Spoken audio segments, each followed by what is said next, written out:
सहनाववतु सहनौ भुनक्तु सह वीर्यं करवावहै तेजस्विनावधीतमस्तु मा विद्विषावहै। ओम शांति शांति शांति।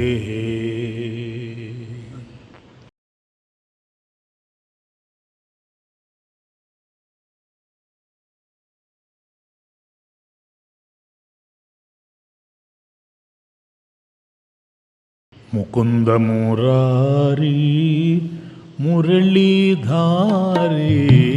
मुकुंद मुरारी मुरलीधारी मुकुंद मुरारी मुरलीधारी मुकुंद मुरारी मुरलीधारी जय गिरिधारी श्याम मुरारी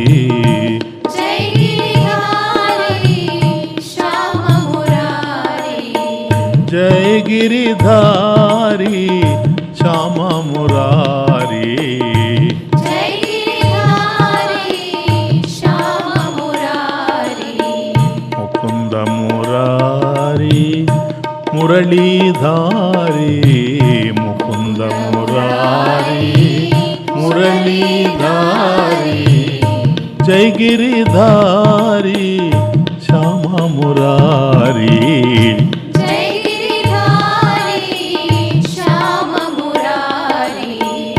श्याम मुरारी श्याम मुरारी श्याम मुरारी श्याम मुरारी यदु नंदलाल गान विलोल यदु नंदलाल गान विलोल यदु नंदलाल गान विलोल यदु नंदलाल गान विलोल दीनपाल गोकुल बाल दीनपाल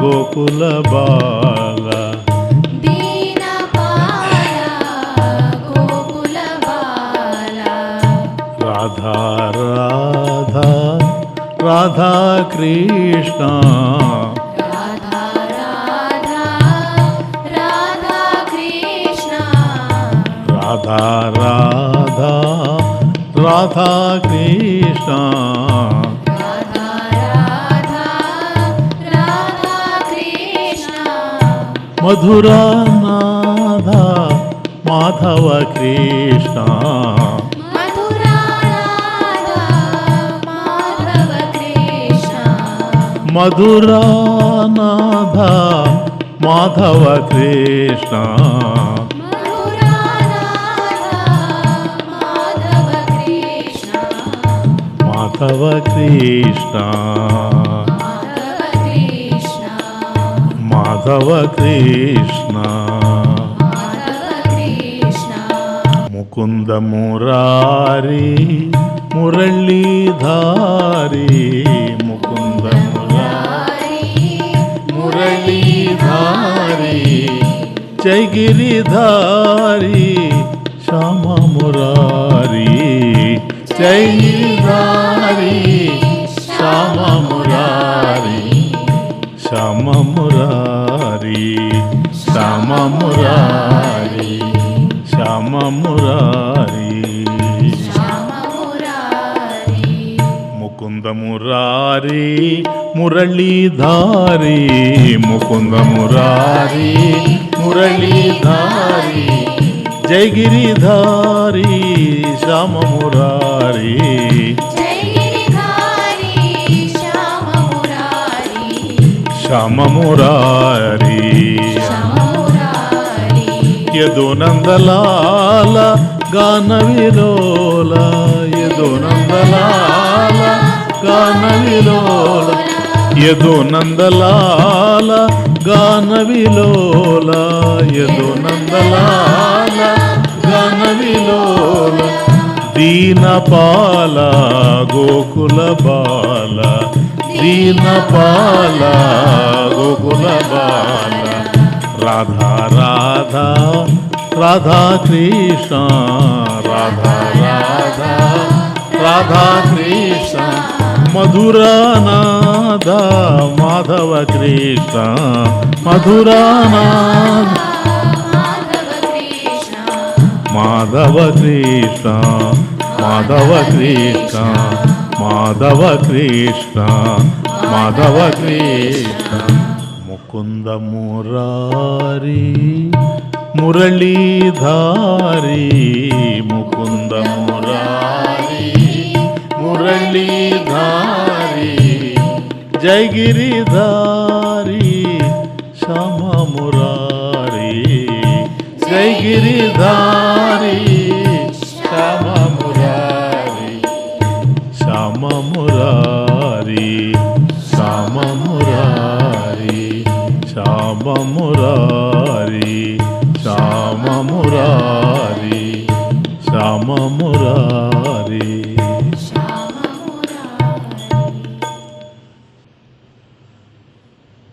అగ్నిలో మొలకెత్తినటువంటి బీజాలు తిరిగి ఎలా మొలకెత్తలేవో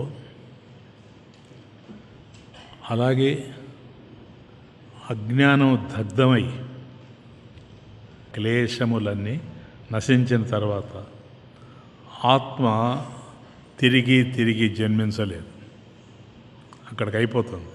అట్టి అద్భుత దర్శనార్థం ఆత్మదర్శనార్థం అనేకమైనటువంటి సాధన ఉపాయాల్ని ఇక్కడి నుంచి చెబుతూ ఉన్నాడు. ఇప్పటి వరకు ఆత్మ యొక్క దర్శనార్థం ఏమిటి అనేది తెలుసుకున్నాం. ఇక ఇప్పుడు ఈ ఆత్మని పొందడానికి సాధనోపాయాలు ఏవైతే ఉన్నాయో అవి కొన్ని చెప్తాడు ఇప్పుడు. చాలా ఇంపార్టెంట్ ఇది కూడా. ధ్యానేనాత్మని పశ్యంతి కేచిదాత్మానమాత్మనా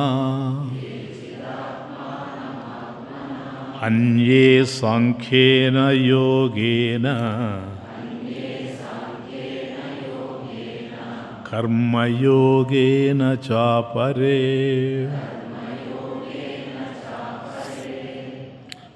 కేచిత్ కొందరు, ఇప్పుడు చెప్తాడు, కొందరు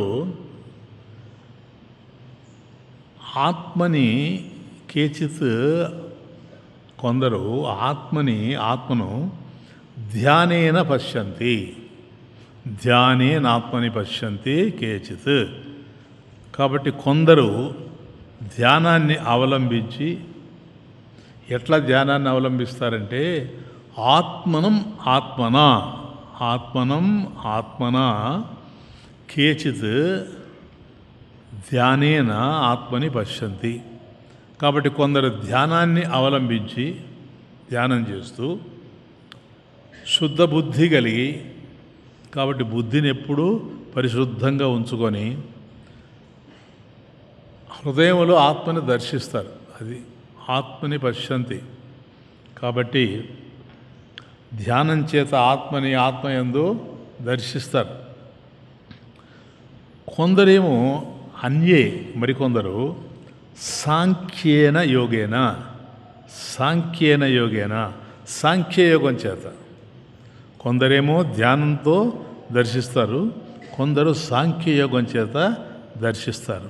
అపరే, ఇంకా కొందరు ఇతరులు కర్మయోగేన చాపరే కర్మయోగం చేత పశ్యంతి చూస్తున్నారు అని అర్థం.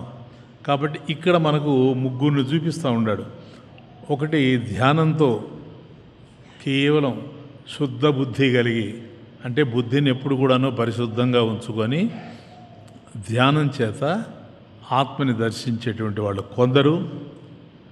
అన్యే అంటే మరికొందరు సాంఖ్యేన యోగేన సాంఖ్యయోగం చేత, కొందరు ధ్యానం చేత శుద్ధ బుద్ధి కలిగినటువంటి బుద్ధితో ధ్యానం చేయడం వల్ల కొందరు అలా కాకుండా జ్ఞానయోగం చేత, సాంఖ్యం అంటే జ్ఞానం,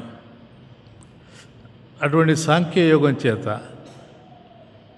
అన్యే మరికొందరు కర్మయోగేన చ అపరే అట్లా మరికొందరు ఏం చేస్తారంటే ఇతరులు కర్మయోగం చేత ఆత్మను దర్శిస్తారు. అంటే ఆత్మను దర్శించే వాళ్ళని ముగ్గురి గురించి ఇక్కడ చెప్తున్నాడు. ఒకటి ధ్యానంతో శుద్ధ బుద్ధి కలిగి ధ్యానంతో చేసేటువంటి వాళ్ళు ఒకరు, అలా కాకుండా సాంఖ్యయోగం చేత కేవలం సాంఖ్యమే జ్ఞానం చేతనే ప్రారంభం చేసి ధ్యానం చేసేవాళ్ళు మరికొందరు, అట్లా కాకుండా మరికొందరు కర్మయోగం చేత. మొదటిది ధ్యానము అనేది కేవలం మానస వ్యాపారం. ధ్యానం అనేటువంటిది ఏదో చేతో చేసేది ఇది ఇవి కాదు, కేవలం మనసులో చేసేటువంటిదే ధ్యానం. అంటే అన్య సంకల్పాలని అరికట్టి మనసులో చేయడము అని అంటే మానస వ్యాపారం. మనసులో ఎన్నో నడుస్తూ ఉంటాయి, మనకు అనేక రకాలైనటువంటి సంకల్పాలు మనసులో నడుస్తూ ఉంటాయి. వీటినన్నింటినీ కంట్రోల్ చేయాలి, వాటిని అరికట్టి. కాబట్టి మనసులో ఏ విధమైనటువంటి సంకల్పాలు అయితే వస్తూ ఉన్నాయో ఈ సంకల్పాలన్నింటినీ కూడా అరికట్టి కేవలం బ్రహ్మాకార వృత్తి, కేవలం భగవంతునికి సంబంధించిన ఆకారమే. ఏం చేస్తున్నాడు లోపల? బ్రహ్మానికి సంబంధించి భగవంతుడికి సంబంధించినటువంటి ఆలోచనలే. ఇది సరళ చింతనం. అంటే చింతనం, ధ్యానం రెండు రకాలు, విరళ చింతనం, సరళ చింతనం. మీకు ఉపదేశసారంలో చెప్పాను. సరళ చింతనం విరళత పరం. కాబట్టి విరళ చింతనం కంటే సరళ చింతనం చాలా ఉత్తమోత్తమైంది అని చూసాం మనం. అంటే ఇది తైలధారలాగా నడుస్తూ ఉండాలి. సరళ చింతనానికి విరళ చింతనానికి తేడా అదే.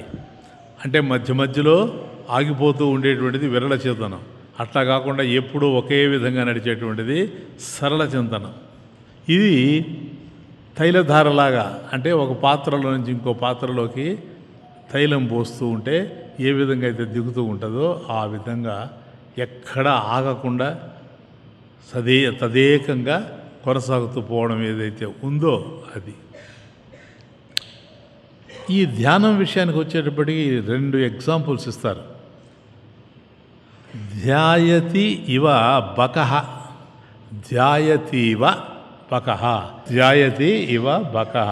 బకః అంటే కొంగ, బక ధ్యానం అంటుంటారు కదా, మీరు వినుంటారు. కొంగ అంటే మొదటిది ధ్యాయతి ఇవ బకః, బకః ఇవ ధ్యాయతి అంటే కొంగలాగా ధ్యానం చేస్తున్నట్లుంది అంటాడు. రెండవది ఏంటంటే ధ్యాయంతీవ పర్వతాః, పర్వతాః ప్లూరల్, పర్వతాలు, పర్వతః కాదు పర్వతాః. అంటే ఇవి పర్వతాలు, అంటే పర్వతాలు ధ్యానం చేస్తున్నట్లుగా ఉన్నాయి. అంటే పర్వతాలని మనం చూసినప్పుడు ఏమిటి అవి ఏమీ కదలడం లేదే, అవి ఏమైనా ధ్యానం చేస్తున్నాయా అనిపిస్తూ ఉంటుంది మనకు. కాబట్టి బకః ధ్యాయతి, పర్వతః ధ్యాయంతి, అది ప్లూరల్, ఇది సింగులర్.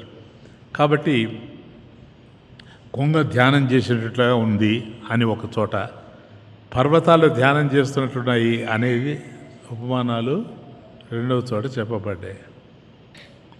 కాబట్టి బక ధ్యానం, పర్వత ధ్యానం, పర్వతాః పర్వతాలు ధ్యానం చేసినట్లుగాని. అంటే కొంగ ఒక గట్టు మీద కూర్చొని నీళ్లలో చూస్తూ ఉంటుంది. అది మొదటి ఉపమానం. అంటే నీటిలో చెలించేటువంటి చేపని చూస్తూ ఉంటుంది, నీళ్లలో చేప చెలిస్తూ ఉంటుంది అట్లా. ఇది మాత్రం అది ఎటు పోతే అటు చూస్తూనే ఉంటుంది.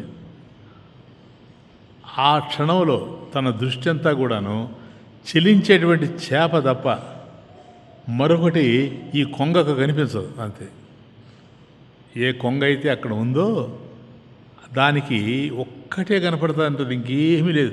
ఆ చెలించేటువంటి చేప అది తప్ప మరొకటి కొంగకి కనిపించేటువంటి అవకాశమే లేదు. కాబట్టి ఏ విధంగా అయితే ఆ కొంగ దాన్నే చూస్తూ దాని మీదనే దృష్టి పెట్టుంటుందో ఆ విధంగా ధ్యానయోగి తన మనస్సును తన లక్ష్యమైనటువంటి పరబ్రహ్మం నందే ఉంచుతాడు. అంతే, ఇంకొక దానిది పెట్టుకోడు, మనసులో ఏది రాదు. కేవలం తను దేన్నైతే ధ్యానిస్తూ ఉన్నాడో ధ్యానయోగి మనసులో ఏదైతే ఉందో దాని మీదనే దృష్టి కలిగి ఉంటాడు. ఇది బకధ్యానం. ఇంకొక రెండవది పర్వతాహ, పర్వతాలు. అంటే పర్వతం అంటే ఏంటిది? పర్వతం చెలించదు, పర్వతం చెల్లించదు, అట్లాగే ఉంటుంది. ధ్యాన సమయంలో దేహం ఎట్లా ఉండాలి మనిషికి అంటే పర్వతంలాగా ఉండాలి. అంటే ఎక్కడ బాడీలో అట్లా కదిలిక రాకూడదు, ఎక్కడ చలనం అనేది ఉండకూడదు. మనసును కొంగవలే లక్ష్యమునందే దృష్టి పెట్టి ఉండాలి. అట్లాగే మనస్సును ఆ విధంగా స్థిరంగా ఉంచి ధ్యానయోగులు ఆత్మదర్శనం చేస్తారు. కాబట్టి ఒకటి దేహం ఎట్లా ఉండాలనేది, దేహం చలించకుండా కదలకుండా ఉండాలి, నంబర్ 1. మరి మనసు ఎట్లా ఉండాలి అని అంటే ఇది పర్వతంలాగా ఉండాలి. పర్వతం ఏ విధంగా అయితే చెలించదో ఆ విధంగా కూడా చెలించకుండా ఉండాలి. ఇట్లా ధ్యానయోగులు ఆత్మదర్శనం చేస్తారు. కాబట్టి ఓ ధారాపాత్రం కనుక మనం చూస్తే మనకు శివాలయంలో అవిచ్ఛిన్నంగా, అంటే ఎక్కడ ఆగకుండా అవిచ్ఛిన్నంగా శివలింగం మీద వర్షిస్తూ ఉంటుంది. ధారాపాత్ర పైన ఉంటుంది, శివలింగం మీద వర్షిస్తూ ఉంటుంది. ఎట్లా వర్షిస్తూ ఉంటుంది అని అంటే అవిచ్ఛిన్నంగా, విచ్ఛిన్నం కాకుండా ఎక్కడ బ్రేక్ రాదు, అలాగే పడుతూ ఉంటుంది. కాబట్టి మన అంతఃకరణలో, మన మనసులో ఏదైతే ఉందో ఆ సంకల్పధార, ఏదో మనకు ఏది నడుస్తూ ఉందో, నువ్వు ఏ మంత్రాన్ని పట్టుకొని ఉన్నావో, ఏ మంత్రాన్ని చెబుతూ ఉన్నావో ఆ సంకల్పధార ఎడతెగకుండా ఆత్మ వైపే నడుస్తూ ఉండాలి. ఇంకొక చోటకు పోవడానికి అవకాశం లేదు. ఏం జరుగుతున్న చుట్టూ నీకు తెలిసే అవకాశం లేదు. కాబట్టి దీపం కొడిగట్టి రాలినప్పుడు దీప ప్రకాశం ఎట్లా ప్రజ్వలిస్తుందో, దీపం వెలుగుతూ ఉంటుంది, ఒక్కోసారి కొడిగడుతుంది. కొడిగట్టినప్పుడు ఆ కొడి రాలుతుంది చూడు, రాలినప్పుడు ప్రజ్వలిస్తుంది, అంటే దివ్యంగా ప్రకాశిస్తుంది. ఎట్లాగైతే ప్రజ్వలిస్తుందో ధ్యానం ద్వారా ప్రతిబంధ నివృత్తి జరగగానే, అంటే ఇది ప్రతిబంధం ఏది దానికి కదా, దీనికి ఎట్లాగైతే ప్రతిబంధకంగా ఉందో అట్లాగే ఆత్మ విషయంలో కూడాను నిధిధ్యాసనం అంటారు. దీన్ని నిధిధ్యాసనం అని కూడా అంటారు. అంటే ఏ విధమైనటువంటి విచ్ఛిన్నం లేకుండా ఎప్పుడు పడుతూ ఉండడం. ఈ విధమైనటువంటి జ్ఞానము ద్వారా ఎంతో మార్పు జరుగుతుంది. ఆయన మరికొందరు ఎవరంటే జ్ఞాన దృష్టిది. ఇదేంటి జ్ఞాన దృష్టి అంటే సాంఖ్యేన యోగేన, సాంఖ్యయోగం అంటే సాంఖ్యయోగులై ఆత్మదర్శనం చేస్తారు. ఇంతకుముందు మనం చూసేటువంటి వాళ్ళు ధ్యానానికి బుద్ధిని నిలపడం, బుద్ధిని శుద్ధి చేసుకుంటూ దాని మీద దృష్టి పెట్టడం, ఇది ఇంతకుముందు మనం చూసింది. ఇక రెండవది జ్ఞాన దృష్టి. ఇంతకుముందు చూసింది ఆత్మదృష్టి, అది వేరు. ఇది జ్ఞాన దృష్టి. అంటే ఇది సాంఖ్యయోగులే చేస్తారు. సాంఖ్యం శుద్ధ ఆత్మతత్వ విజ్ఞానం సాంఖ్యమిత్యభిధీయతే అని, అంటే పరిశుద్ధమైనటువంటి ఆత్మజ్ఞానమే, ఇంకే రెండోది కానే కాదు. అంటే నేను అకర్తను, చూడు తమాషా, నేను అకర్తను, నేను అభోక్తను, నేను అవస్థాత్రయ సాక్షిని అని సదా స్పృహ కలిగి ఉండడం ఏదైతే ఉందో ఇది సాంఖ్యం, శుద్ధ ఆత్మతత్వ విజ్ఞానం. ఇంకొకటి అంటూ ఎంటర్ అయ్యే అవకాశం లేదు. ఆయన ఎన్నో చేస్తూ ఉంటాడు. ఇప్పుడు ఉదాహరణకి చిన్న చిన్నవి కూడా తీసుకోవచ్చు. ఇప్పుడు ఇక్కడ కాస్త దురదగా ఉందనుకోండి, ఇట్లా అంటాడు, ఇది కర్మ. కర్మ, ఈ కర్మ చేసేవాడెవడు? కర్తే. కానీ అది అలా నడిచేటప్పుడు కూడాను ఈ చేసేది నేను కాదు అనుకుంటూ ఉంటాడు. నేను అకర్తను, ఇక్కడ కర్తను కాదు, నేను కేవలం అకర్తను అనుకుంటూ ఉంటాడు. అట్లాగే ఫలితం వచ్చిందనుకోండి, ఫలితం వచ్చినప్పుడు నేను ఆ భోక్తను, అనుభవించేటువంటి వాడిని నేను కాదు. కాబట్టి నేను కర్తను కాదు, అలాగే భోక్తను కూడా కాదు. మరి అవస్థాత్రయం ఉంది కదా, జాగ్రత్త అవస్థ, స్వప్నావస్థ, సుషుప్తి అవస్థ ఉంది. అవి కూడా నాకు సంబంధించినవి కావు. ఎందుకు కాకుండా పోతాయి? నీకే కదా జాగ్రత్త అవస్థ ఉండేది, నీకే కదా స్వప్నావస్థ ఉండేది, నీకే కదా సుషుప్తి అవస్థ ఉండేది. నిజమే, కాదండా లేదు.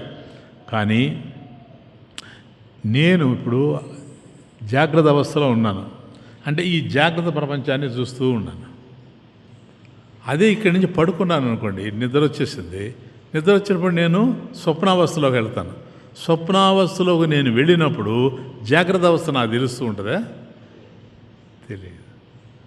అట్లాగే నేను సుషుప్తి అవస్థలోకి వెళ్ళాను అనుకోండి, గాఢ నిద్రలోకి, అప్పుడు నాకు స్వప్నం తెలుస్తుందే? తెలియదు. స్వప్న భోక్తనా నేను? కాదు. జాగ్రత్త భోక్తనే కాదు, సుషుప్తి భోక్తనే కాదు. కాబట్టి నేను భోక్తను కాదు కదా ఎక్కడ కూడాను.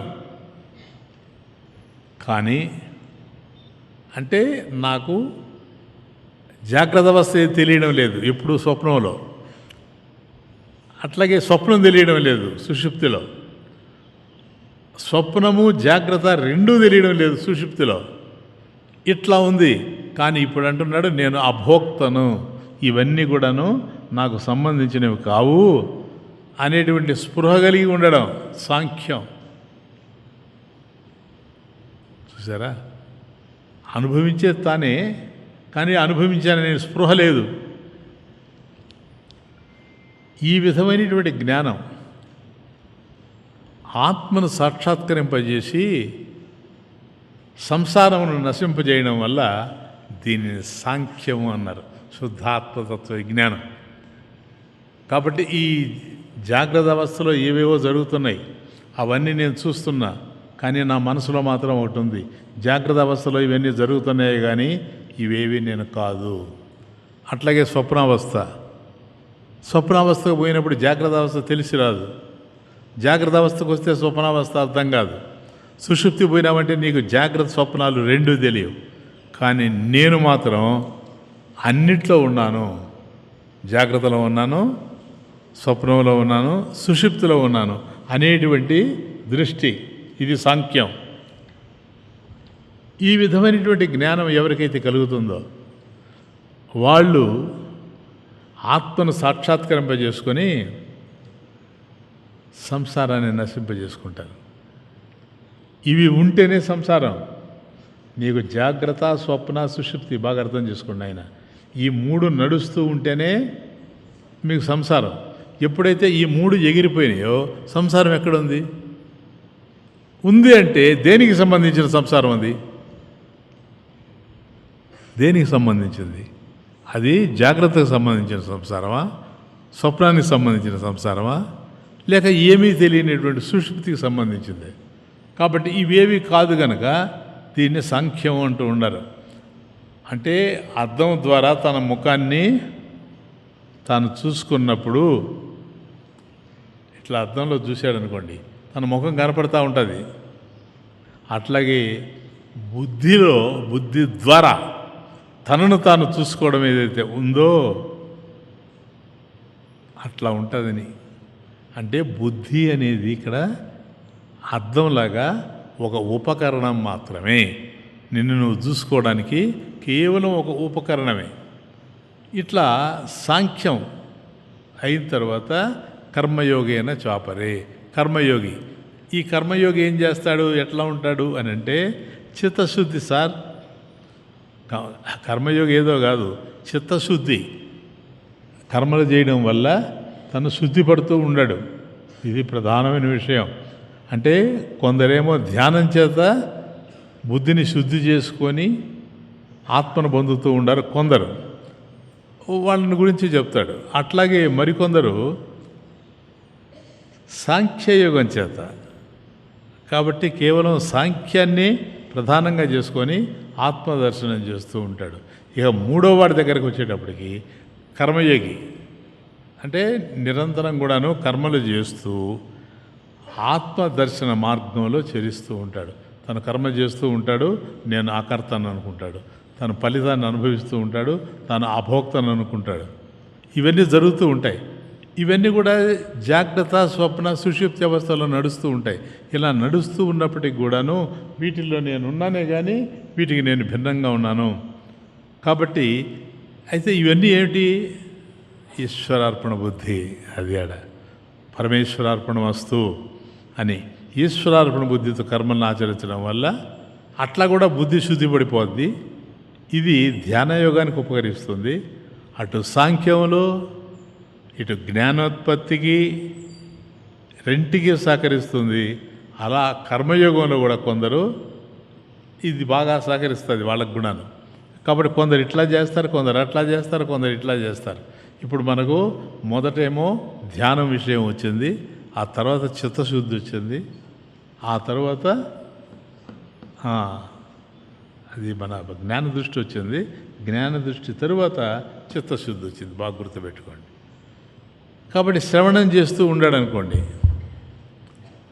ఈ శ్రవణంతో సరిపోతుందా? కానీ శ్రవణ మనన నిధిధ్యాస అన్నారు. కాబట్టి ఎవడైతే శ్రవణ యోగి ఉన్నాడో వాడు శ్రవణం చేస్తూ ఉన్నాడు కదా నాయన, వాడికి రెండోది ఏంటంటే మననం చేయాలి. శ్రవణం చేసి మననం చేయకపోతే తిన్నది వంట పట్టదు. Very important. ఇప్పుడు చాలామందికి వచ్చిన బాధ ఇదే. వాళ్ళు శ్రవణం చేస్తారు, గురువు చెప్తూ ఉంటే వింటారు, అదంతా అర్థం చేసుకుంటారు, మననం చేయరు. కాబట్టి మననం లేనిటువంటి శ్రవణం ఉపయోగపడదు. ఎందుకని? సపోజ్ మీ ఇంట్లో ఒక ఆవు ఉంది, దాని ముందు కొద్ది గడ్డి పడేసావనుకో, ఆవు ఉంది, దాని ముందుకు వస్తే గడ్డి పడేసావనుకో, ఏం చేస్తుంది అది? ఎప్పుడైతే నువ్వు దాని ముందు గడ్డి పడేస్తావో ఆవు మొదట గడ్డిని గబగబా తినేస్తుంది. ఎక్కడైనా చూడండి మీరు, ఆవు ముందు కనుక గడ్డి వేస్తే అది మెల్లగా అట్లా తిందు. ఆవు ముందు గడ్డి వేసావంటే గబగబ తినేస్తుంది దాన్ని. ఆ తర్వాత ఏం చేస్తుందంటే ఆ తినేసి మెల్లగా పోయి ఒక చోట పడుకుంటుంది. ఆ పడుకున్నప్పుడు నిమ్మళంగా అది తినేసింది కదా, దాన్ని నెమరేస్తుంది. ఎక్కడైనా చూడండి మీరు, ఇప్పటివరకు చూసుండట్లే. కాబట్టి ఆవు గడ్డి తిని తర్వాత దూరంగా పోయి పడుకొని అప్పుడు నెమ్మదిగా నెమరేస్తుంది. అప్పుడే ఈ గడ్డి ఏదైతే తినేసిందో ఈ గడ్డి పాలయ్యి పరిణామం చెందుతుంది. ఒకవేళ కనుక అది చేయలేదనుకోండి, ఆవు అజీర్ణం చేస్తుంది. దానికి ఆవుకు అజీర్ణం ఇదే, సరేనా? కాబట్టి ఎప్పుడైతే ఒక చోట పడుకొని దాన్ని నెమరు వేస్తుందో ఆ గడ్డి క్షీరమై పరిణమిస్తుంది. ఒకవేళ నెమరు వేయలేదనుకోండి, అది కానీ నెమరు వేయకుండా తింటానే ఉండిందంటే ఆవుకు తిన్న తిండి అజీర్ణం అయిపోతుంది. అన్నం కూడా అంతే. నువ్వు గురువు చెప్పినటువంటి దాన్ని నువ్వు ప్రత్యేకంగా మళ్ళీ కూర్చొని ఆలోచించి అది ఎలా చెప్పాడా, ఏమిటా, ఎట్లా అని ఆలోచిస్తేనే కానీ అది మననం. అంటే మననం లేకపోతే కష్టం. ఇది చాలా ప్రధానమైన విషయం. ఈ మననం జరగాలి. ఇది ప్రధానమైన విషయం నాయన. ఇది ఈ మననంలో తమాషా ఏంటంటే అసలు ఇంతెందుకు మనిషి దుఃఖపడుతూ ఉంటాడు చూచారా. ఇలా దుఃఖపడడానికి ఏంటి కారణం? తాను ఆశించింది పొందలేకపోవడం ఒక కారణం. మనిషి దుఃఖపడడానికి తను ఏదైతే ఆశిస్తాడో దాన్ని పొందలేకపోవడం ఒక కారణం. ఇంకొక కారణం ఏంటో తెలుసా? ఆశించిన దాన్ని పొందలేకపోవడం ఒక కారణం, పొందడం ఇంకొక కారణం. అట్లాగే ఒక ఆయన ఒక చోట, అది జన్మదినం అయితే, ఈ జన్మదిన సందర్భంగా ఒక ధనికుడు ఆయన తీసుకొని పోయాడు. ఎక్కడికి పోయాడు? పిచ్చాసుపత్రికి పోయాడు. ఆ పిచ్చాసుపత్రిలో వరుసగా పడుతుంటే ఆ డాక్టర్ ఎవరైతే ఉన్నారో, పిచ్చాసుపత్రి డాక్టర్, ఆయన కూడా ఈయన్ని అనుసరించి వస్తూ ఉన్నాడు, పోతూ ఉండారు ఇద్దరు. ఆయన ఇస్తూ ఉన్నాడు అందరికీ, ఈయన చూస్తూ ఉన్నాడు డాక్టర్. ఒక దగ్గరకు పోయేటప్పుడు ఒక పిచ్చోడు అన్నాడు. అది పిచ్చాసుపత్రి. అది అక్కడ ఒక పిచ్చోడు ఉన్నాడు. వాడి దగ్గరికి పోయి వాడికి ఇవ్వడానికి పోతా ఉంటే వాడు ఏదో గుణగుణ అంటున్నాడు. ఇతనికి ఏందిరా ఇది పిచ్చాసుపత్రి కదా, అందరూ ఎవడి వాడు కూర్చొని ఉన్నాడు, ఇతను ఏదో మాట్లాడుతా అంటే ఏమిటా అని అట్లా దగ్గరగా పోయాడు. పోతే అక్కడ వాడు ఇట్లా వంగి మోనిక మోనిక మోనిక మోనిక మోనిక అని అంటూ ఉన్నాడు. పిచ్చాసుపత్రి మనిషి చూస్తే అందంగా ఉన్నాడు, యవ్వనవంతుడు, బాగా చదువుకున్నాడు, గోల్డ్ మెడలిస్టు. వాడికి బట్టి ఉన్నది పిచ్చి. వాడు మోనిక మోనిక మోనిక అంటుంటే అప్పుడు ఆగి, డాక్టర్ గారు ఇతనేంటి మోనిక మోనిక మోనిక అంటూ ఉన్నాడే, ఎవరు ఏంటి అని అడిగాడు. నాయన అతను బాగా చదువుకున్నాడు, గోల్డ్ మెడలిస్టు, అది పెద్ద పేరు ఈ అబ్బాయికి. కానీ ఈ అబ్బాయి ఎవరినో ప్రేమించాడు, ఆ అమ్మాయి పేరు మోనిక, వీడికి లభ్యం కాలేదు. అట్లా ఇంకా ఆ అమ్మాయిని గురించి ఆలోచించడం వల్ల పిచ్చి పట్టింది.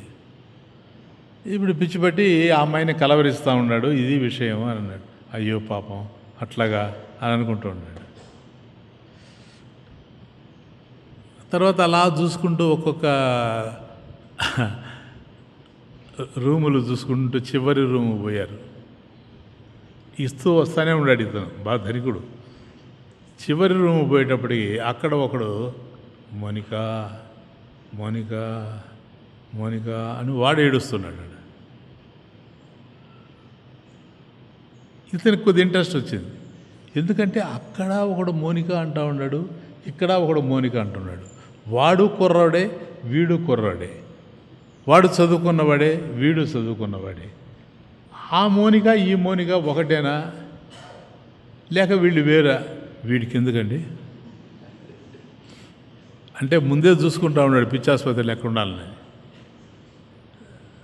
సరే అప్పుడు డాక్టర్ గారు, ఏరు ఆ పిచ్చి డాక్టర్ని కాదు, పిచ్చాసుపత్రి డాక్టర్, ఏమయ్యా అని అంటే, అక్కడ మోనిక మోనిక అని అంటుంటే మీరు చెప్పారు కదా ఏమన్నా ప్రేమించాడు అది ఇదని, మరి ఇక్కడ కూడా మోనిక అంటున్నాడు, ఇతను కూడా ఆ అమ్మాయిని ప్రేమించాడా, ఇంకొక మోనిక ఉందా? వీడికి ఎందుకు నాయన అంటే ఇంకా పట్టబోయే ముందు ఇట్లాంటి అన్ని ఆలోచనలు ఉంటాయి, తర్వాత పెట్టేస్తుంది అంటే ఇంకే. అప్పుడు అన్నాడు, లేదు నాయన, ఆ మోనిక ఈ మోనిక ఒకటే, చూడతామట. కాకపోతే వాడు ఆ మోనికని ప్రేమించాడు, నెరవేరలేదు ప్రేమ, వాడికి పిచ్చి పట్టిపోయింది. వీడికి నెరవేరింది, అమ్మాయిని పెళ్లి చేసుకున్నాడు, ఇప్పుడు పట్టింది పిచ్చి. సరేనా? కాబట్టి ఆ మోనికని వాడు ప్రేమించాడంతే, పట్టేసింది పిచ్చి. వీడు అట్లా కాదు, పెళ్లి చేసుకున్నాడు, అయినా పట్టింది పిచ్చి. దీన్ని బట్టి మనిషికి ఏమవుతుంది?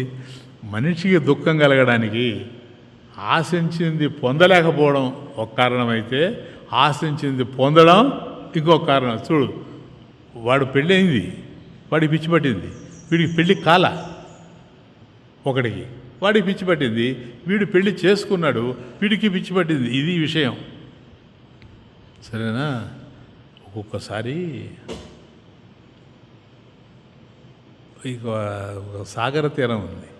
అంటే మనకు సాగర తీరం, సముద్ర తీరం దగ్గరికి పిల్లల్ని తీసుకొని తల్లిదండ్రులు అక్కడికి పోయి అదంతా చూపిస్తూ ఉన్నాడు. అక్కడ ఒక తాత ఉన్నాడు.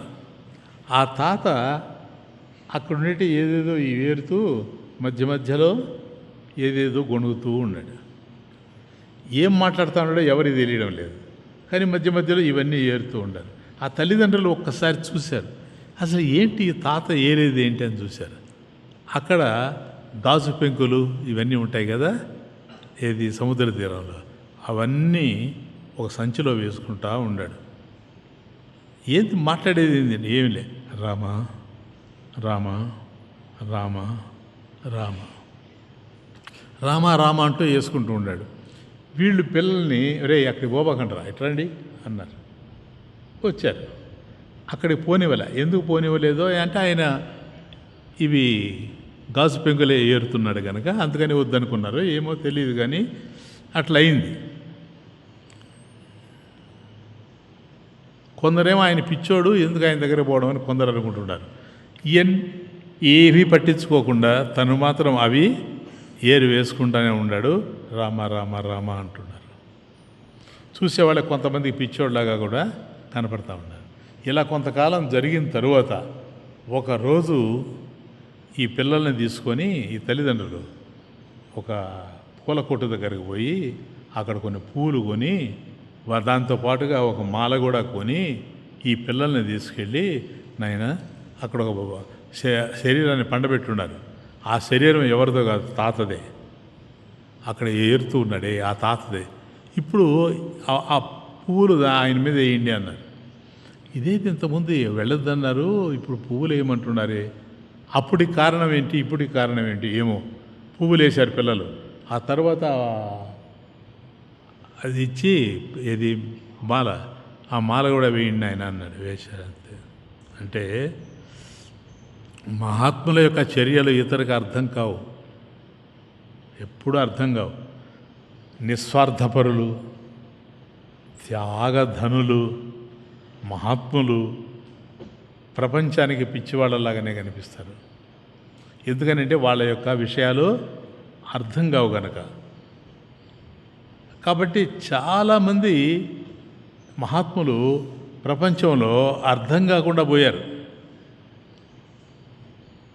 అదేదో రామనామం అంటే ఏదో అనుకున్నారు. ఇప్పుడు అర్థమవుతా ఉంది. అతను బ్రతికినంత కాలం ఇతరులకు మేలు చేయాలని బ్రతికాడటువంటి మహాత్ముడు. రామ రామ జయ రాజా రామ, రామ రామ జయ సీతారాం, రామ రామ జయ రాజా రామ, రామ రామ జయ సీతారాం, రామ రామ జయ రాజా రామ, రామ రామ జయ సీతారాం. కాలంలో ఎవరు మిగలరు, కోరినవన్నీ జరగవు. కాలంలో ఎవరు మిగలరు, కోరినవన్నీ జరగవు. జీవితకాలము అతి స్వల్పము, జీవితకాలము అతి స్వల్పము. జీవికి ఆశలు పెను భారము, జీవితకాలము అతి స్వల్పము. జీవికి ఆశలు పెను భారము. ఆశలు లేని వారే లేరు, ఆశలు లేని వారే లేరు. ఆశలెన్నడు తీరేవి కావు, ఆశలు లేని వారే లేరు ఆశలెన్నడు తీరేవి కావు. కాలంలో ఎవరు మిగలరు కోరినవన్నీ జరగవు. ఇలా నడిచిపోతూ ఉంటాయి. కానీ ఈ జ్ఞాన దృష్టి కలిగినటువంటి వాడు, సాంఖ్యం కలిగినటువంటి వాడు బుద్ధిని అర్థంలాగా చేసుకొని, ఒక ఉపకరణంలాగా చేసుకొని భగవంతుడిని ఆత్మదర్శనం చేయడానికి ప్రయత్నం చేస్తూ ఉంటాడు. కాబట్టి ఇట్లు శుద్ధిపడినటువంటి బుద్ధి ఇటు ధ్యాన యోగానికి ఉపయోగిస్తూ ఉంటుంది. కాబట్టి కొందరు కేవలం ధ్యానాన్నే ప్రధానంగా చేసుకుంటారు. అట్లా కాకుండా మరికొందరు సాంఖ్యంతో, అంటే శ్రవణ మనన నిధిధ్యాస.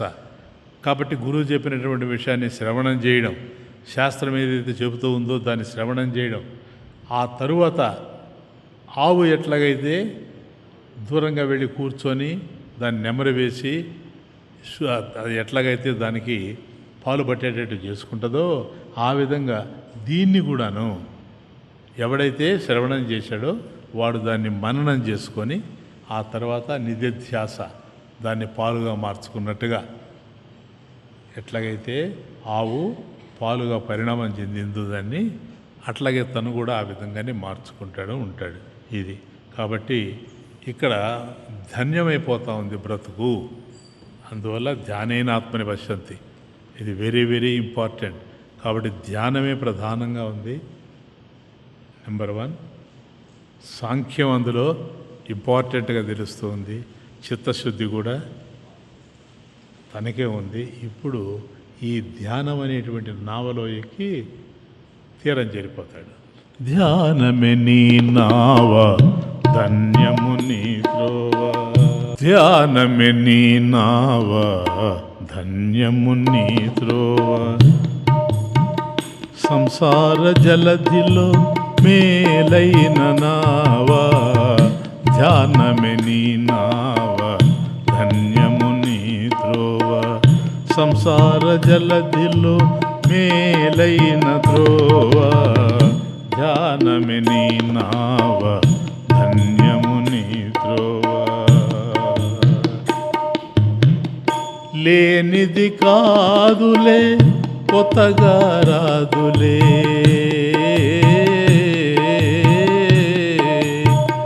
లేనిది కాదులే కొత్తగా రాదులే, ఉన్నదే తెలియాలి జ్ఞానమే దీపమై వెలగాలి.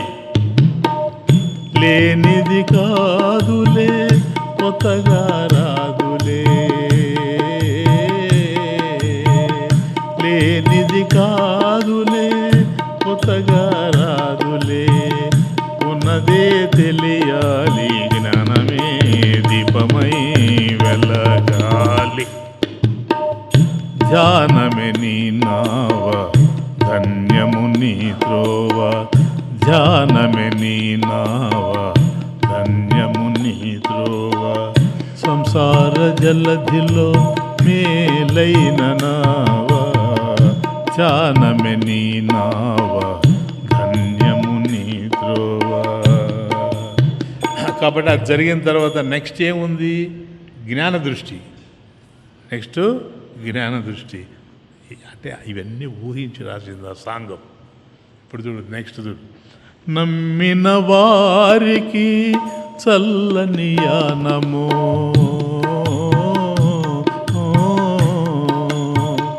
నమ్మిన వారికి చల్లని యానము, నడిచే వారికి నిలువైన నిలవైన తీరము, నమ్మిన వారికి చల్లని యానము,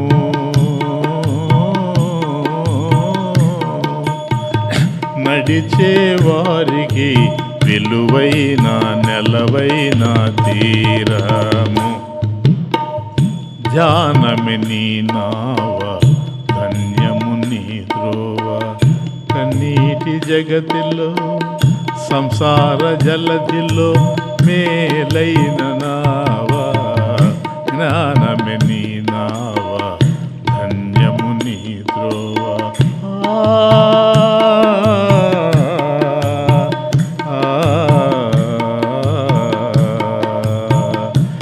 కలతల లోకాలు కన్నీటి శోకాలు,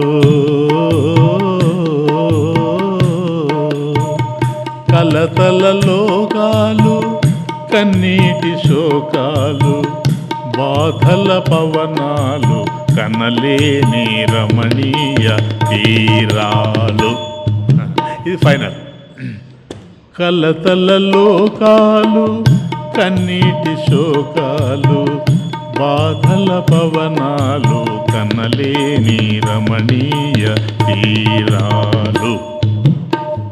ధ్యానమే నీ నావ ధన్యము నీ త్రోవ, ధ్యానమే నీ నావ ధన్యము నీ త్రోవ, సంసార జలతిలో మేలైన నావ,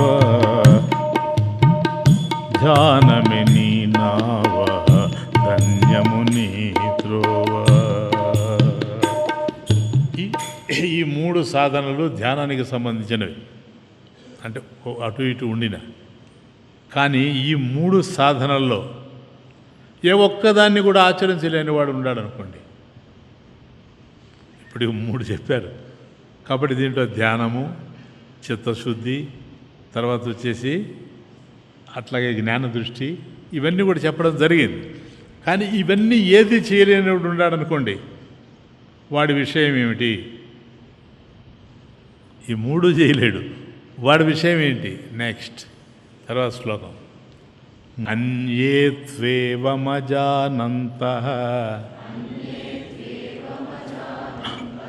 శ్రుత్వాన్యేభ్య ఉపాసతే తేపి చాతితరంత్యేవ మృత్యుం శృతిపరాయణాః. అన్యే త్వేవమజానంతః, అన్యే తు ఏవం అజానంతః, అన్యే తు కొందరు, ఏవం ఈ విధంగా, అంటే ఇప్పుడు చెప్పినటువంటి మూడు ఉన్నాయి, అవి ఆచరించడం అనేది ఏదైతే ఉందో వాటిని ఈ విధంగా అజానంతః గ్రహించలేని వాళ్ళు, అజానంతః ఎవరైతే గ్రహించలేరో. కాబట్టి ఇప్పటి వరకు చెప్పినటువంటి మూడు విషయాల్లో ఈ మూడిట్లో కూడా ఎవరైతే గ్రహించలేకపోతున్నారో, శృత్వాన్యేభ్య ఉపాసతే, అన్యేభ్య ఇతరుల వలన, శృత్వా ఆలకించి, ఉపాసతే ఉపాసిస్తున్నారు.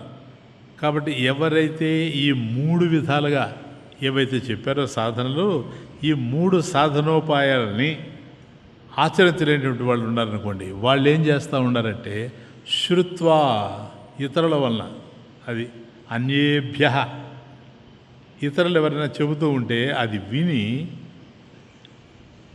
ఉపాసిస్తూ ఉంటారు. ఎవరైనా చెప్పింది విని ఉపాసిస్తూ ఉంటారు. వీళ్ళు శృతి పరాయణాః, మృత్యుం శృతి పరాయణాః తేపి చాతి తరంచేవ. కాబట్టి శృతి పరాయణాః శ్రవణాసక్తులైనటువంటి వాళ్ళు, ఎప్పుడు వింటూ ఉండాలి అనే ఆసక్తి ఉంటుంది చూసారా, వాళ్ళు శ్రవణాసక్తి కలిగి ఉండేటువంటి వాళ్ళు. తే అపిచ వారు కూడా మృత్యువుని సావుని అతితరింతేవా దాటుతూనే ఉన్నారు. కాబట్టి మనం చూసినటువంటి మూడు, ధ్యానము, సాంఖ్యము, కర్మయోగము, ఆ మూడింటిని ఆచరించలేనటువంటి వాళ్ళు సరైన దాన్ని వదిలిపెట్టి ఎవరైనా చెప్తూ ఉంటే ఆ చెప్పేటువంటి విషయాల్ని, ఇప్పుడు చూడు తమాషా, కొందరు కేవలం ఒక చోట కూర్చొని వినేసిపోతూ ఉంటారు. వాళ్ళకేం అర్థం కాదని మనం అనుకోవడానికి అవకాశం లేదు. కాబట్టి వింటారు, శ్రవణాసక్తులుగా ఉంటారు, మనం వినింది చాలా ఆసక్తితో వింటారు. అలా ఆచరించిన తరువాత వాళ్ళు కూడా మృత్యువుని అతితరతి దాటిపోతారు, మృత్యువుని దాటిపోతారు. ఇంకా మృత్యువుని దాటారంటే తరించిపోయారని అర్థం, అంతే, ఇంకేం లేదు. కాబట్టి ఈ విధమైనటువంటి మూడు సాధనలు భగవంతుడు చెప్పాడే ఈ 13వ అధ్యాయంలో. ఇది ఫాలో కాలేనటువంటి వాళ్ళు, గ్రహించలేనటువంటి వాళ్ళు ఇతరుల ద్వారా విని ఉపాసన కొనసాగిస్తారు. ఎవరన్నా ఏదైనా చెబుతూ ఉంటే దాన్ని విని దాన్నే కొనసాగిస్తూ ఉంటారు. వాళ్ళు శ్రవణాసక్తులు. అంటే శ్రవణమనందే ఆసక్తి కలిగినటువంటి వాళ్ళు కూడా మృత్యువును దారుతారు, అంతే, ఇంకేం లేదు. కాబట్టి ఒకవేళ అది కాకపోతే ఇదైనా చూసుకోవాలి.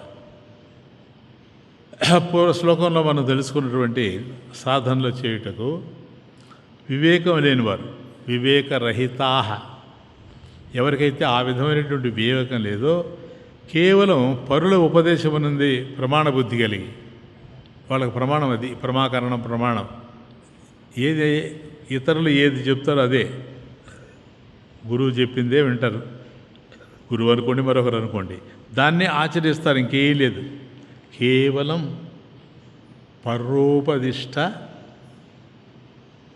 ప్రమాణకాహ, కేవలం పరోపదిష్ట, ఇతరులు ఉపదేశిస్తారే దాని అందే మనసు లగ్నం చేసి వారు ఎలా చెబుతారో, ఇతరులు ఏ విధంగా బోధిస్తూ ఉంటారో దాన్ని శ్రద్ధతో సాధన చేస్తారు. వాళ్ళని శృతిపరాయణ అంటారు. శృతిపరాయణులు అంటే శ్రవణాసక్తి గలవారని అర్థం. అంటే పెద్దల యొక్క ఆప్తవాక్యాల్ని ఎవరు మంచి చెప్తూ ఉంటారో వాటిని హృదయంలో నిలుపుకొని భక్తి శ్రద్ధలతో ఆచరించేటువంటి వాళ్ళు ఈ పుణ్యాత్ములు. వీళ్ళు కూడా మృత్యువును దాటేస్తారు. వాళ్ళు ఏం శాస్త్రాలు చదవకపోయినా అలా శాస్త్రాలు చదివినటువంటి వాళ్ళు, జ్ఞానం కలిగినటువంటి వాళ్ళు బోధిస్తూ ఉంటే అవి విని వాటి వల్ల కూడా ఆచరించి తరించిపోతారు. కాబట్టి యోగ్యత లేదని, ఆ మూడు ఆచరించడానికి మనకు యోగ్యత లేదు, అందువల్ల అయోగ్యులుగా పడి ఉంటాము అనుకోవడం కాకుండా అర్థం చేసుకోవాలి. దీన్ని మనం ఎందుకు దీన్ని పొందలేకపోతున్నాము అని అర్థం చేసుకొని అయోగ్యులుగా పడి ఉండడం కాకుండా, నిజానికి ఏదైతే మనకు అర్థం కావడం లేదు, అయోగ్యులుగా ఉన్నా యోగ్యులుగా జీవించాలని, జీవించి తరించాలని భావించే పుణ్యాత్ములని ఈ శ్లోకంలో శృతిపరాయణులు అని అన్నారు. ఎంత ఇంకేం లేదు. అంటే తమకు వివేకం లేకపోయినా ఉపదేశించేవాళ్ళు వివేకం కలిగిన వాళ్ళు అనేది గ్రహించి విషయాల్ని ప్రసాదంగా స్వీకరించి భక్తి శ్రద్ధలతో ఆచరించే భక్తులు ఒక దశలో భగవత్కృపకు పాత్రులై తరించిపోతారు. అట్లా శృతిపరాయణులుగా వచ్చినటువంటి వాళ్ళే ధ్రువుడు, ప్రహ్లాదుడు. మీకు ఎగ్జాంపుల్ ఇస్తున్నా. ధ్రువుడు, ప్రహ్లాదుడు వీళ్ళంతా వాళ్ళే. అట్లాగే శబరి, అలాగే గజేంద్రుడు, వీళ్ళందరూ కూడా శృతిపరాయణులే. అంటే శబ్దములో అలాంటి శక్తి ఉంది అన్నారు. ఇది శబ్దశక్తి, దీన్ని శబ్దశక్తి అంటారు. అంటే వాళ్ళు చదువుపోయినా, వాళ్ళు అర్థం చేసుకోలేకపోయినా పెద్దలు ఏదైతే అర్థం చేసుకునేటువంటి విషయాన్ని చెప్తారో వాటిని జాగ్రత్తగా విని, ఇది శబ్దశక్తి, ఆ శబ్దంలో ఉంది అది. సరేనా? అది ఇప్పుడు వేడుకోవడం భగవంతుడిని ఎట్లా వస్తుంది? వేడుకునే వాళ్ళని చూస్తే వస్తుంది. అట్లాగే భగవంతుని ప్రార్థించడం ఎట్లా వస్తుంది? ప్రార్థించే వాళ్ళని చూస్తే వస్తుంది. అది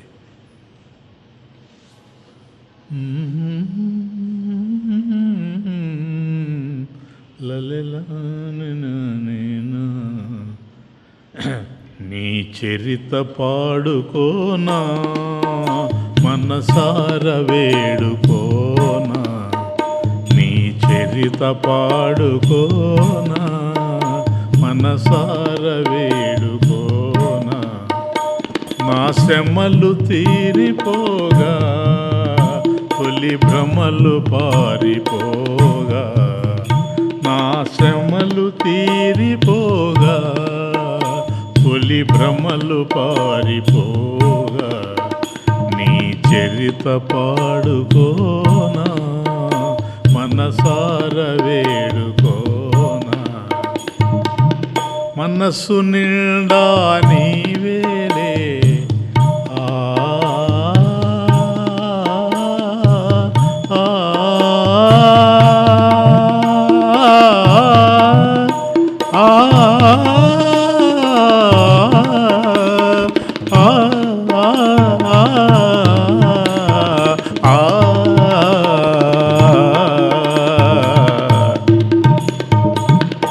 మనసు నిండా నీవేలే, నా హృదయమంతా నీదేలే. మనసు నిండా నీవేలే, నా హృదయమంతా నీదేలే. తొంగి తొంగి కళ్ళు చూడని, తొంగి తొంగి కళ్ళు చూడని, పొంగి పొంగి మనసు పాడని. పొంగి తొంగి కళ్ళు చూడని, పొంగి పొంగి మనసు పాడని. నీ చరిత పాడుకోనా, మనసార వేడుకోనా. ఇక నా మనసులో ఇంకొక ఆలోచన లేదు. ఎందుకు వచ్చింది ఇది? ఎవరైతే చెబుతూ ఉన్నారో వాళ్ళు చెప్పిన దాన్ని అలాగే పట్టుకొని శృతి పరాయణులు అలాగా మారడం వల్ల ఇప్పుడు ఏమీ లేదు. మనసు నిండా నీవే. ఏం ఆలోచిస్తాను నేను? నిన్ను గురించి ఆలోచిస్తాను. నా హృదయం అంతా నువ్వే నిండిపోయిండావు, ఇంకేమీ లేదు. ఇప్పుడు ఒకవేళ నేను చూస్తే తొంగి తొంగి కళ్ళు చూడని, నీ వైభవాన్ని నా కళ్ళు చూడని, పొంగి పొంగి మనసు పాడని. కాబట్టి కళ్ళు చూడని, మనసు పాడని. ఇవన్నీ కూడా ఎట్లా వచ్చాయి? శృతిపరాయణం. నీ కేవలం ఇతరులు పెద్దలు చెప్పింది వినడం వల్ల. మనస్సు నిండా నీవేలే, నా హృదయమంతా నీదేలే. తొంగి తొంగి తొంగి తొంగి కళ్ళు చూడని, పొంగి పొంగి మనసు పాడని. ఇంకా నేను ఈ విధంగా ప్రార్థిస్తూ ఉన్నాను. శృతిపరాయణుడినై ఎప్పుడైనా నువ్వు రావచ్చు. కానీ విచిత్రం ఏంటంటే నువ్వు రాలేదని ఎదురు చూస్తూ ఉంటావు, నువ్వు వచ్చే ఉంటావు. That's the beauty. కట్టినాను నీ కొరకే పూలగూడు నా మదిలో, కట్టినాను నీ కొరకే పూలగూడు నా మదిలో. వచ్చెదవని ఎదురు చూచి తిని, వచ్చెదవని ఎదురు చూచి తిని, వచ్చి ఉంటివని ఎరుగనై తిని. వచ్చెదవని ఎదురు చూచి తిని, వచ్చి ఉంటివని ఎరుగనై తిని. నీ చరిత పాడుకోనా, మనసార వేడుకోనా. నా శ్రమలు తీరిపోగా, తొలి భ్రమలు పారిపోగా. నీ చరిత పాడుకోనా, మనసార వేడుకోనా. నా మనసు వాడని పువ్వు పరిమళమును దానికి. నా మనసు వాడని పువ్వు పరిమళమును దానికి. అనంతమైన నీ వల్లపులో నా తలపును చేరనివ్వు. అనంతమైన నీ వల్లపులో నా తలపును చేరనివ్వు. నీ చరిత పాడుకోనా, మనసార వేడుకోనా. నా శ్రమలు తీరిపోగా, తొలి భ్రమలు పారిపోగా. నా శ్రమలు తొలగిపోగా, నా శ్రమలు తీరిపోగా, తొలి భ్రమలు పారిపోగా. ఇక్కడ మనం ఉన్నది క్షేత్రజ్ఞులు ఎలా కలిసి ఉన్నారో ఇది కనుక అర్థమైందంటే తరించిపోతావని తర్వాత శ్లోకం. యావత్ సంజాయతే కించిత్ సత్వం స్థావర జంగమం క్షేత్రజ్ఞ సంయోగాత్ తద్విద్ధి భరతర్షభ. భరతర్షభ అర్జున, స్థావర జంగమం. ఇప్పుడు స్థావర జంగమ రూపమైనటువంటి సత్వం వస్తువు ఏదైతే ఉందో, యావత్ కించిత్ ఏ కొంచెమైనను సంజాయితే పుడుతున్నదో తత్ అది క్షేత్రజ్ఞ సంయోగాత్, క్షేత్రము క్షేత్రజ్ఞుడు ఈ సంయోగం వలనే ఏర్పడుతూ ఉందని విద్ధి తెలుసుకో. అంటే స్థావర జంగమాత్మకమైనటువంటి వస్తువు ఈ ప్రపంచంలో ఏది ఏర్పడినా ఇది ఒక సంబంధంతో వచ్చింది, సరేనా? ఇది కలయిక. సంబంధం అంటే కలయిక. ఈ కలయిక వలనే వచ్చిందని తెలుసుకో అంటాడు. అంటే సంయోగము అంటే సంబంధము అని అర్థం.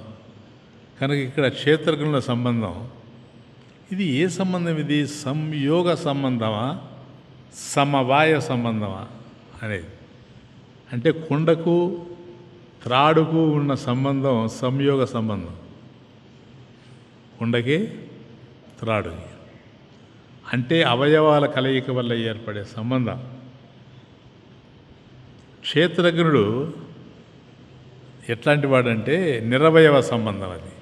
ఎందుకంటే అవయవాలు లేవు. క్షేత్రజ్ఞుడు ఆకాశంలాగా అవయవరహితుడు, క్షేత్రమేమో సవయవం. కానీ క్షేత్రము సవయవం, సావయవ నిరవయవములకు సంబంధం ఏదైతే ఉందో ఇది మాత్రం అసాధ్యం. ఎందుకంటే అది సవయం, ఇది నిరవయం. అది కనుక క్షేత్రజ్ఞులకు సంయోగం కూడా కుదిరే అవకాశం లేదు. ఇది వేరు, అది వేరు. ఈ రెంటికి సంబంధం కుదరదు. ఇక రెండవది సమవాయ సంబంధం. అంటే మొదటి రెండింటి మధ్య కార్యకారణ భావం ఉన్నప్పుడు అది సమవాయ సంబంధం అనిపించుకుంటుంది. అంటే తంతు పటాలు, దారము, గుడ్డ, కార్యకారణ సంబంధం ఉంది కనుక అది సమవాయ సంబంధం కదా. దారానికి వస్త్రానికి కార్యకరణ సంబంధం ఉన్నట్లు క్షేత్రజ్ఞుల మధ్య సమవాయ సంబంధం కూడా లేదు. దానికి ఉందే కానీ దీనికి లేదు, ఉండే అవకాశం లేదు. క్షేత్రజ్ఞుల మధ్య ఏ విధమైన సంబంధం ఉండటం చేత సంసారం ప్రాప్తించిందో ఆ సంబంధం ప్లీజ్ తొలగించుకొని, ఆ సంబంధాన్ని కనుక మనం తొలగించుకుంటే సంసారాన్ని నివృత్తి చేసుకోవచ్చు. ఎందుకంటే ఆ సంబంధం వల్ల వచ్చింది సంసారం కనుక. అంతుబట్టని సంబంధం ఏముంది ఇక్కడ? అదే మిథ్యారూప సంబంధం. అదే పాయింట్. మిథ్యారూప సంబంధం, కల్పిత సంబంధం. ఇంకా చెప్పాలంటే అధ్యాస రూప సంబంధం. ఇది అధ్యాసే కదా, అన్యోన్య అధ్యాస. కాబట్టి దీన్ని చెబుతూ, అధ్యాసను చెబుతూ శంకరాచార్య స్వామి బ్రహ్మసూత్ర భాష్యంలో ఒక మాట అంటారు. అధ్యాసో నామ అతస్మిన్ తద్బుద్ధి, అది కాని దాని యందు అదే అనే బుద్ధి అధ్యాస. ఒకటి చూచి అది కాదు కానీ అది అనే బుద్ధి కానీ పడిందంటే అది అధ్యాస. Super imposition. అంటే ఉదాహరణకి త్రాడు ఉంది, పాము ఉంది. ఇవి పరస్పర విరుద్ధమైన ధర్మాలతో ఉన్నాయి. పాము వేరే, త్రాడు వేరే. రజ్జు సర్పాలకి ఏ విధమైన సంబంధం లేదు. ఉందే? లేదు. అయినా వాటిని వేరువేరుగా మనం గుర్తించకపోవడం చేత, వాటికి సంబంధం లేదు, అయినా అవి వేరుగా మనం గుర్తించడం లేదు. అందువల్ల త్రాడును పాము అని భ్రమిస్తున్నాం అంతే, ఇంకేం లేదు. అది విషయం. క్లియర్నా? అలాగే ముత్యపు చిప్ప ఉంది, వెండి ఉంది. ఆ రెండింటినీ వేరువేరుగా గుర్తించాలి. ముత్యపు చిప్ప వేరే, వెండి వేరే. కానీ అలా గుర్తించకపోవడం చేత ముత్యపు చిప్పను వెండి అని భ్రమిస్తున్నాం. ఇక్కడ కూడా అట్లే సేమ్ ఇలాగే భ్రమిస్తున్నాం. ఒకదాని లక్షణాలను మరొక దాని యందు ఆరోపించడం జరుగుతూ ఉంది. అట్లాగే క్షేత్రజ్ఞులు ఎవరైతే ఉన్నారో వీళ్ళు కూడా భిన్న స్వభావాలతో ఉండరు. క్షేత్రం తెలియబడుతూ ఉంది నీకు, కానీ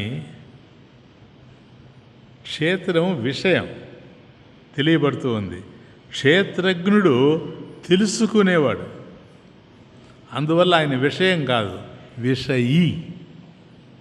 సబ్జెక్ట్ అది, ఆబ్జెక్ట్ అది, అతడు విషయి. ఇరువురు పరస్పరమైనటువంటి విరుద్ధ ధర్మాలతో తెలుస్తూ ఉండాలి. క్షేత్రజ్ఞులను వేరువేరుగా తెలుసుకోవడం చేత వాటి స్వరూపానికి సంబంధించినటువంటి జ్ఞానం లేకపోవడం చేత వేరువేరుగా తెలుసుకోవడం వల్ల క్షేత్రధర్మాలను క్షేత్రజ్ఞుని యందు, క్షేత్రజ్ఞుని ధర్మాలను క్షేత్రమునందు ఆరోపిస్తున్నాం.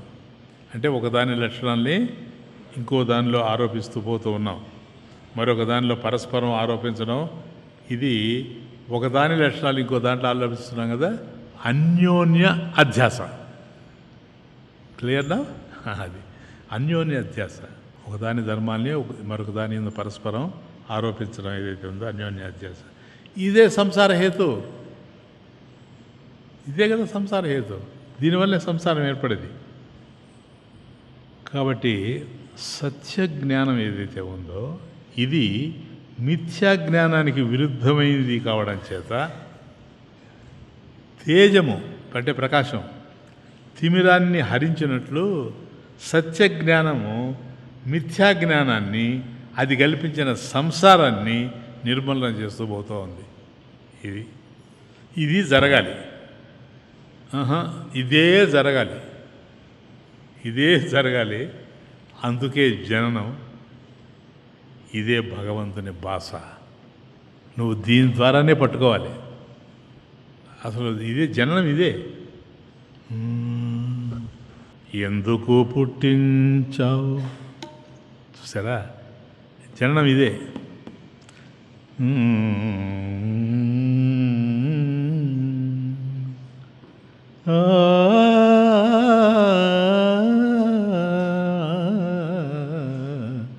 ఇప్పుడు భగవంతుడిని అడగడం, చెప్పవా ఎందుకు పుట్టించావో, చెప్పవా ఎందుకు పుట్టించావో, ఎందుకు పుట్టించావో, ఏమివ్వాలనుకున్నావో, చెప్పవా ఎందుకు పుట్టించావో, ఎందుకు పుట్టించావో, ఏమివ్వాలనుకున్నావో, చెప్పవా ఎందుకు పుట్టించావో. వీనుల విందుగా నీ కథలు వినమని, వీనుల విందుగా నీ కథలు వినమని, కనువిందుగా నిన్ను అంతటా చూడమని, వీనుల విందుగా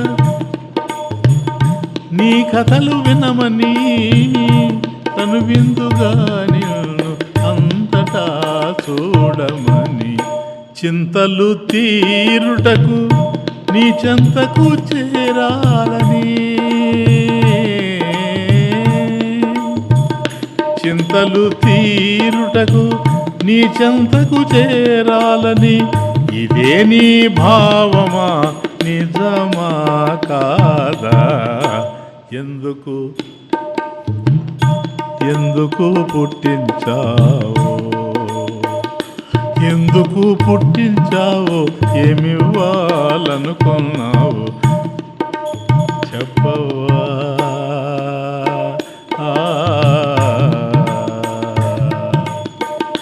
చెలరేగుతున్నాయి కల్లోల పవనాలు, చెలరేగుతున్నాయి కల్లోల పవనాలు, ముసురుకుంటున్నాయి కాలరూపతి మిరాలు,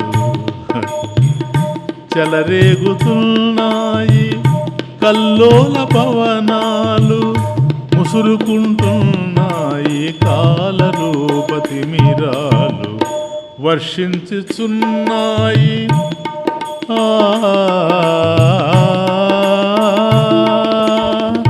వర్షించుచున్నాయి కష్టాల వడగళ్ళు, వర్షించుచున్నాయి కష్టాల వడగళ్ళు, నీ వైపే చూస్తున్నా వస్తావని వరమిస్తావని,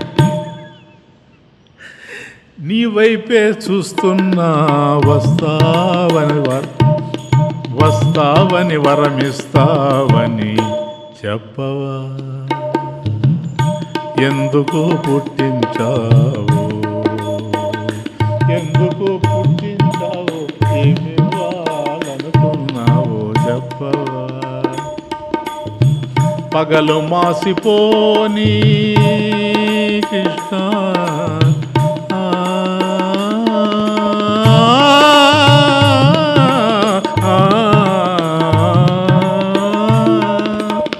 పగలు మాసిపోని రేయి మేలుకోని, పగలు మాసిపోని రేయి మేలుకోని, మృత్యురాని మేను రాలిపోని, పగలు మాసిపోని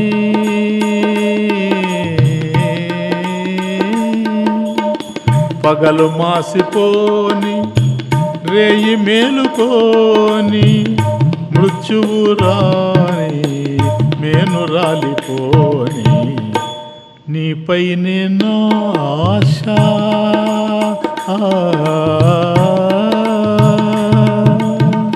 నీపైనే నా ఆశ, నీ కొరకే నా శ్వాస, నీపైనే నా ఆశ, నీ కొరకే నా శ్వాస, బాసటగా నిలిచి వాస నిలుపుకోరా, బాసటగా నిలిచి బాస నిలుపుకోరా, చెప్పవా ఎందుకు పుట్టించావో చెప్పవా, ఎందుకు పుట్టించావో, ఎందుకు పుట్టించావో, ఏమివ్వాలనుకున్నావో చెప్పవా, ఎందుకు పుట్టించావో. కాబట్టి అసలు ఎందుకు పుట్టించాడో, ఏమి సాధించాలనుకున్నాడో ఇది చెప్పమని మనం చివరగా అడుగుతున్నాం. సమం సర్వేషు భూతేషు తిష్టంతం పరమేశ్వరం, వినశ్యత్స్వ వినశ్యంతం యః పశ్యతి స పశ్యతి.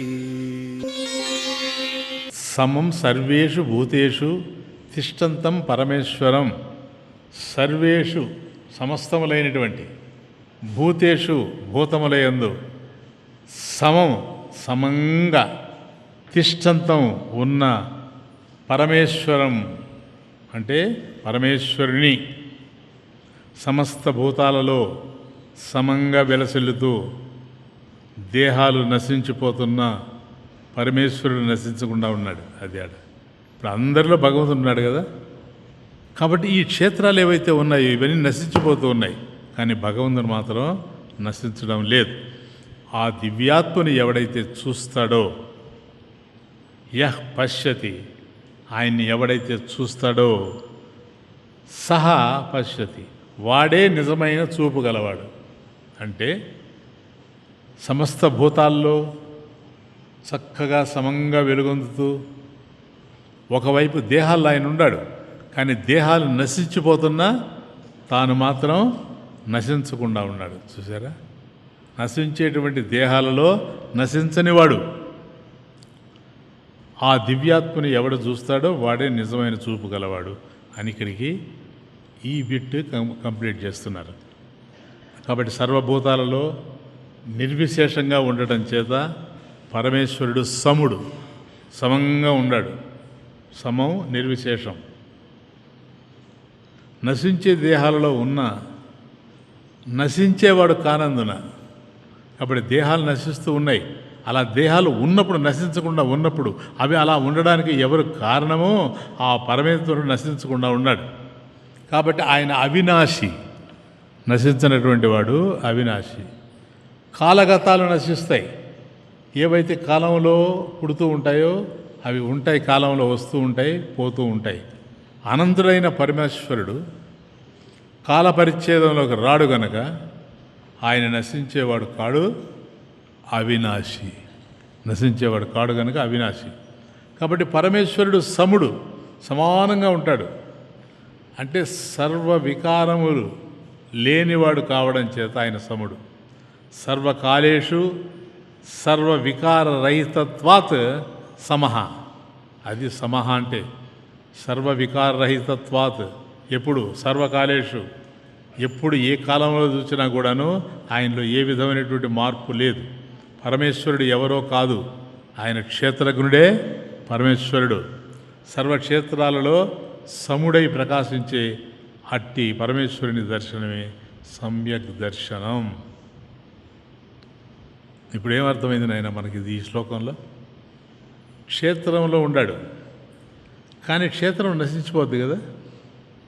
క్షేత్రము నశించినా నశించని వాడు క్షేత్రజ్ఞుడు.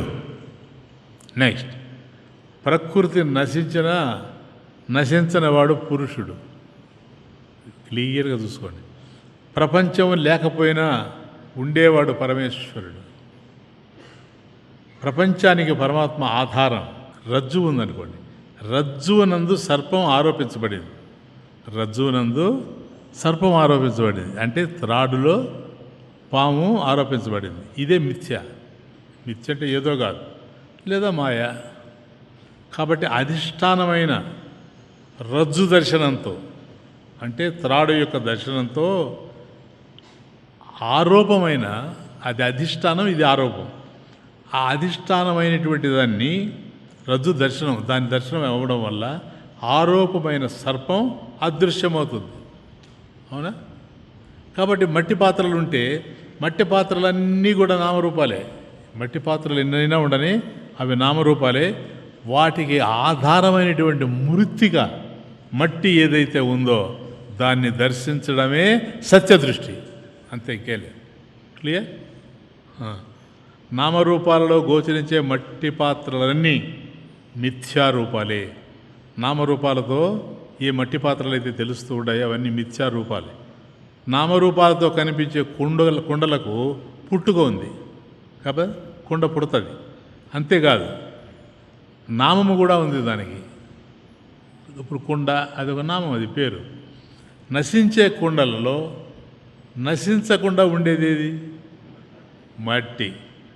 అదే సత్యం, అదే సమం. మృత్తికే చేవ సత్యం. కాబట్టి ఆ మట్టి ఒక్కటే సత్యం. కాబట్టి మట్టి కొండ ఉంది. చూడండి ఆయన, మట్టి కొండ ఉంది. దీన్ని కళ్ళున్న వాళ్ళందరూ చూస్తారు. మట్టి కొండని ఎవరికైతే కళ్ళు ఉన్నాయో వాళ్ళకి మట్టి కొండ చూస్తారు. వాళ్ళు కళ్ళున్న వాళ్ళు మట్టి కొండను చూస్తారు. జ్ఞాన నేత్రం ఉన్నటువంటి వాడు మట్టిని చూస్తాడు, మట్టిని మాత్రమే. కాబట్టి కొండగా ఉన్నటువంటి మట్టిని మాత్రమే చూస్తాడు. కొండను కొండగా చూసేటువంటి వాడు చూపు కలిగిన వాడు. ఎందుకంటే వాడి చూపు ఉంది, చూస్తూ ఉన్నాడు, కొండ కొండగా కనపడతా ఉంది. కొండను మట్టిగా చూసేవాడు జ్ఞాననేత్రం గలవాడు. అదే నిజమైన చూపు గలవాడు, జ్ఞాననేత్రం గలవాడు, సత్యదృష్టి గలవాడు, సమదృష్టి గలవాడు. ఇదే జ్ఞాన దృష్టి, ఇదే సమ్యక్ దర్శనము. ఆత్మానం యః పశ్యతి స ఏవ పశ్యతి. కాబట్టి ఆత్మనే ఎవడైతే చూడగలుగుతూ ఉన్నాడో వాడే చూసేటువంటి వాడు. క్లియర్? ఓ హర హర మహాదేవ శంభో,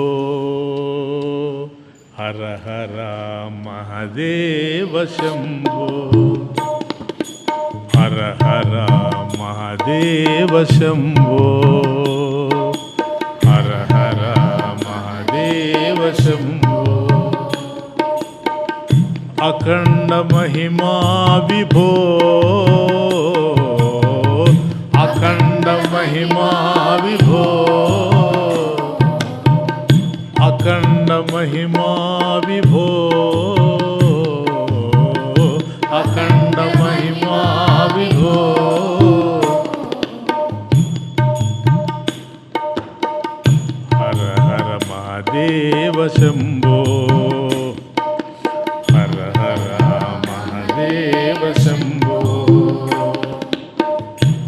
అనంత రూప ప్రేమ స్వరూప అనంత రూప ప్రేమ స్వరూప శ్రీ శంకర మహాదేవా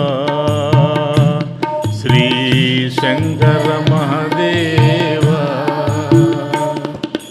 హర హర మహాదేవ శంభో హర హర మహాదేవ శంభో అఖండ మహిమా విభో అఖండ మహిమా విభో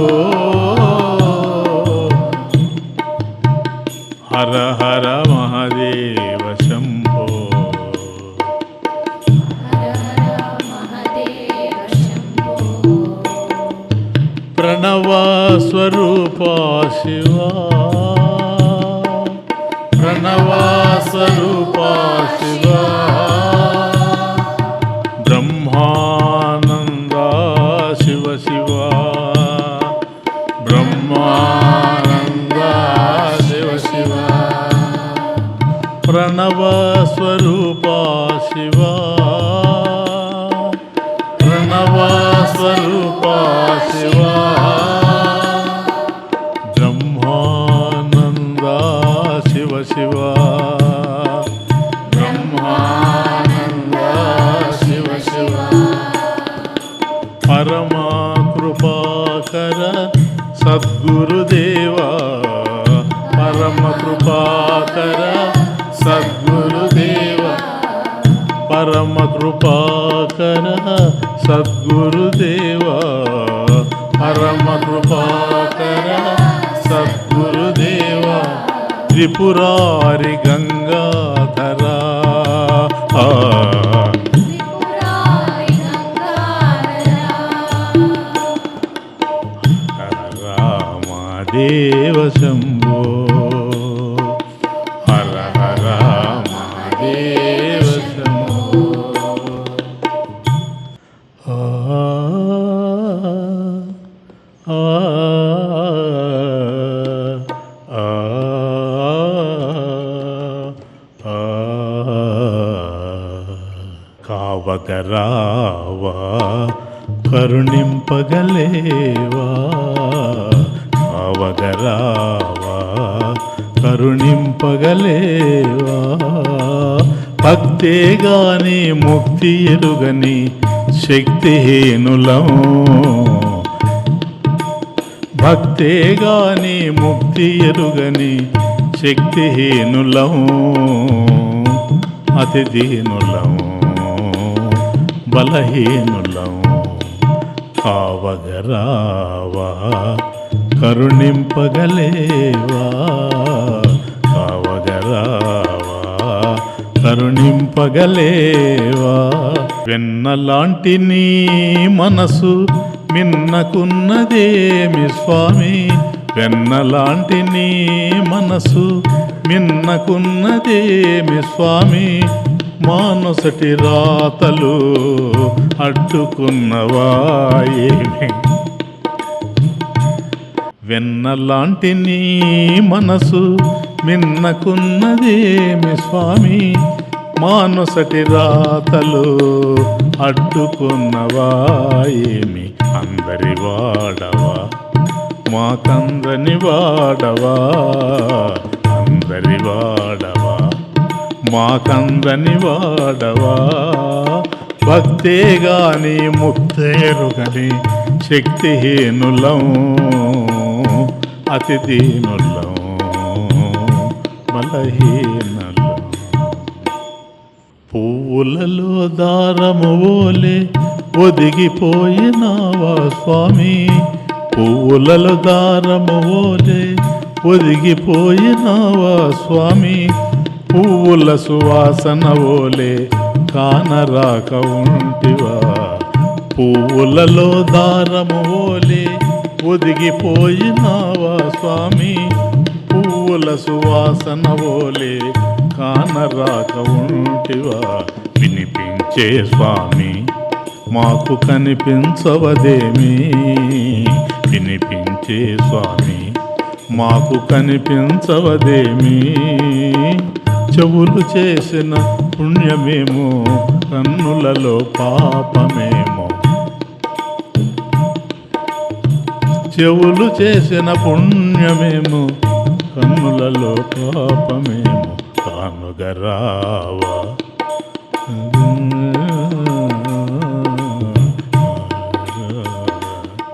కరుణింపగలేవా. ఆ ఆ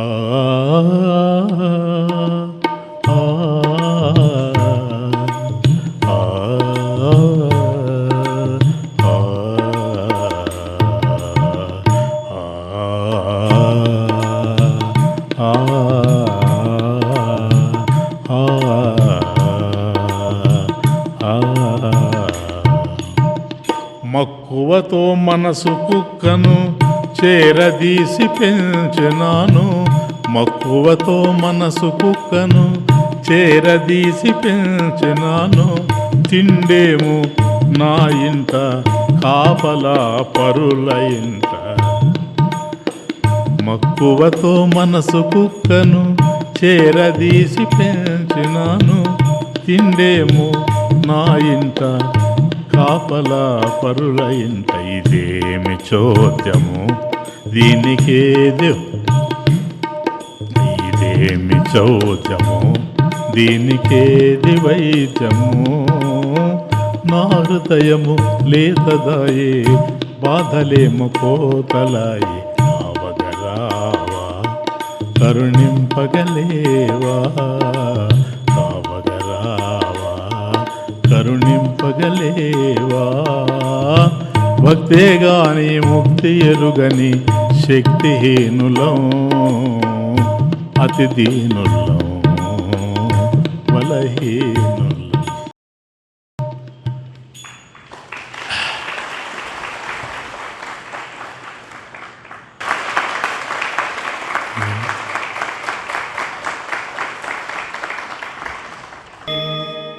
ఓం పూర్ణమదః పూర్ణమిదం పూర్ణాత్ పూర్ణముదచ్యతే పూర్ణస్య పూర్ణమాదాయ పూర్ణమేవావశిష్యతే. ఓం శాంతి శాంతి శాంతి.